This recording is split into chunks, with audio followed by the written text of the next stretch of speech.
Good morning, everyone. My name's Anderson Ray, K4RAY. I'm a little bit taller. Good morning, everyone. My name's Anderson, K4RAY. I live in South Central Kentucky, a town called Columbia. It's about 2 hours north of Nashville and 2 hours south of Louisville, so about right in the middle of everything. But today I want to talk about Youth on the Air and all the fun that comes along with YOTA. So Youth on the Air is a program designed for and by young amateur radio operators. It's modeled after Youngsters on the Air, which is a IAUR Region 1 idea. It was founded by, I'm not really sure who founded it over there, but it includes Europe, Africa, and the Middle East. Now, YOTA the idea was brought to America by two men, Sterling Mann, N0SSC, and Sam Rose, KC2LRC. They actually went to a Youngsters on the Air camp in Europe and brought the idea back and introduced it to NeoRap. If you have an opportunity to talk to these two guys, please do. Really neat individuals. I know Sterling's here. I don't think Sterling's in the room, but Sterling's around here somewhere. So if you happen to see Sterling this weekend, make sure to say hello. He's a really neat guy. So why does YOTA exist? The main reason is to keep the hobby alive. If you look around, especially when you go out, we are an older hobby, and it's backed by facts here. If you look at the graph, there's 41% of the population is anywhere between 1 and 29 years of age, but they make up less than 1% of the ARRL membership. And likewise, on the other end of the spectrum, it's made up mostly of 99% of anybody older than the age of 29, more than likely in the graph over the age of 50. So in order to keep this hobby alive, we have to tap into that 1% with the youth. If we don't, this hobby will die. So how do we do that? Well, that's the whole goal of YOTA.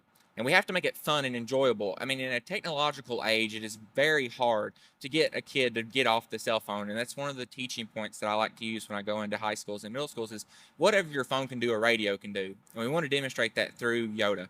So YOTA camps are the pinnacle of YOTA. They're designed for and by amateur radio operators like before, and most of the sessions are led by people 35 or under. It's held in various locations across the Americas. The first two were in Cincinnati because of COVID. They were actually held at the VOA Museum. If you're here in Ohio for a little bit after, stop by the VOA. It's a really neat place. It has good radio history. The last one was held in Ottawa, Ontario, Canada. Again, a really neat place. It's the capital of Canada. A few really good experiences while we were in Canada, and that was held by RAC. I believe the Radio Amateurs of Canada were the hosts of those camps. And then this next one is in Halifax, Nova Scotia, Canada, and that's in July.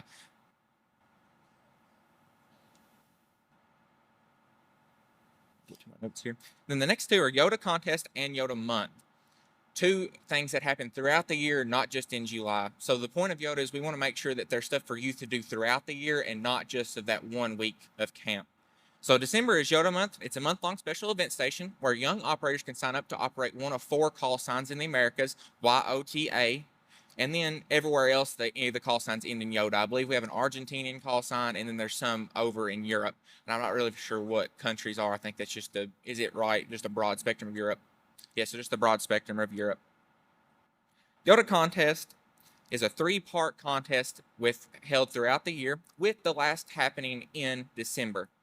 Anybody can participate in YOTA contests, so this does not have to be just for youth. This is for everybody, even though it does sound like it would be just for youth. There is bonus points offered if you are under 25 and you compete in the contest.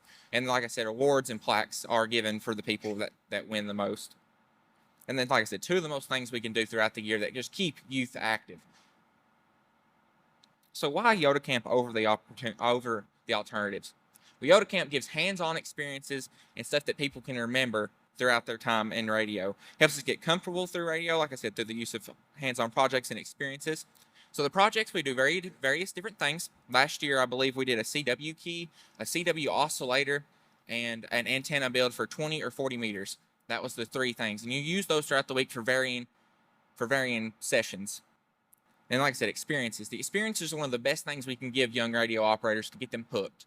One is the NA1SS Contact we did this last summer. And I have pictures of that here in just a second, read by Ruth Willett. You get to talk, campers themselves got to talk to the astronaut. That's something that we cannot recreate anywhere else. that right there is a memorable experience that people can pack with them for the rest of their lives and their radio careers. And a de-expedition of sorts. My big thing with YOTA is Parks on the Air. I'm leading the Parks on the Air. And speaking of Sterling, he just walked in the room. That's Sterling, for everybody that don't know Sterling. The de-expedition of sorts. So the way that when Neil come to me, we'd been gone from camp maybe 3 weeks, and we were in Huntsville, and he came up to me and he said, "I have an idea." And he said, "We can do a de-expedition." And I said, how is that we're going to accomplish that? Moving 30 kids to an island off the middle of the ocean. He said, "Well, no." He said, "We can do a de-expedition of an unactivated POTA site in Halifax. It's a lighthouse. Like I said, great pile-up since it's ever been activated. Everybody wants it. So great pile-ups. Like I said, closest we can give to a de-expedition without actually going to an island in the middle of the Pacific." Like I said, here's some camp photos, and I'll try to describe what's going on. So this top photo in the top left-hand corner is a picture of our radio station there this was at the university we stayed at in Canada. All the radios are supplied by ICOM, one of our generous sponsors. Like I said, everybody, I think the consensus is Ray Novak is great. He does a lot of stuff for youth. You could call him anytime, and he probably has something that will work. Like I said, and then I also gave 705s for us to use during the POTA activation. You'll see those here in just a second. And as well as ID52 handhelds for every camper to use throughout the week. This bottom right-hand corner photo is the photo of the NA1SS contact. Like I said, you see the line of students there that come to ask questions. These are the photos continued. So the bottom left-hand photo is of the POTA activation. A few more people in the photo, actually a couple in this room. I had another photo, I'll tell a quick story. I had another photo that I was going to use before I chose this one. And there's a picture of Katie doing CW on a straight key that we made, and everybody around her standing with cameras. And then when I looked, I was like, man, that's a great photo. Well, then I realized I would have to explain what was going on in that photo and didn't want to take too much time. But there is another photo like that.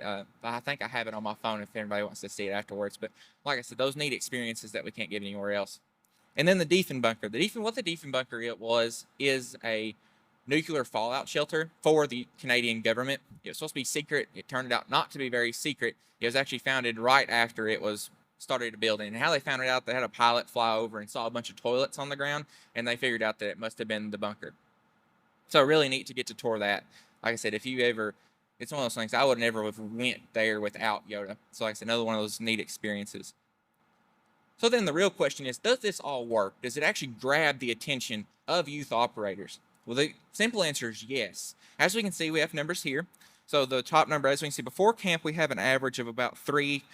It's about the average. It averages anywhere from 2.4 to 3.5 on radio skill.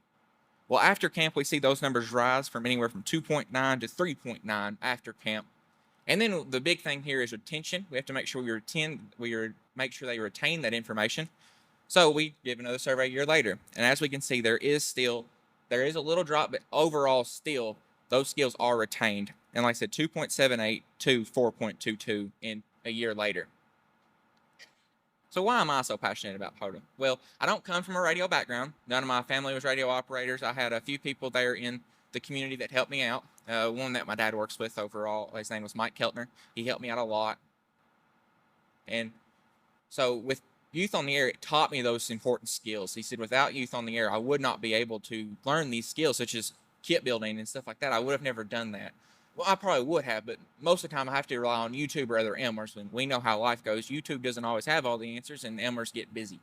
So you have to know how to solve those problems yourself. And without YOTA, I wouldn't have that. So YOTA has also given me the skills to teach and do classes like this. The reason I'm here today is because of Neil, and I thank Neil for that very gratefully. But I've also been able to teach in middle schools and high schools and use the skills that YOTA has taught me to bring more people into radio. So how can you get involved with YOTA? Well, the big thing is just to work the stations. That is the most important thing you can do from home to help us.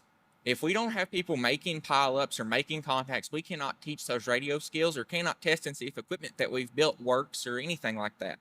So we have to make sure that people are working the stations.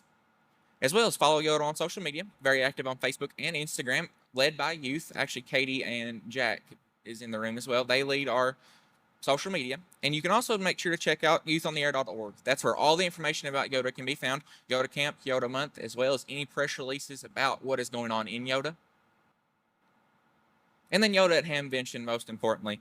YOTA is here at Hamvention at booth 4 4303 and 4304. It's the fourth building. As soon as you enter the sliding doors, youth on the air is right there. There's an area behind for a youth hangout spot, so anybody there. And there's actually a youth meetup directly following this forum at 12 behind the YOTA booth. Like I said, building 4, walk through the sliding doors. It's right there as you walk in. And thank you guys for the opportunity. Enjoy the rest of Hamvention.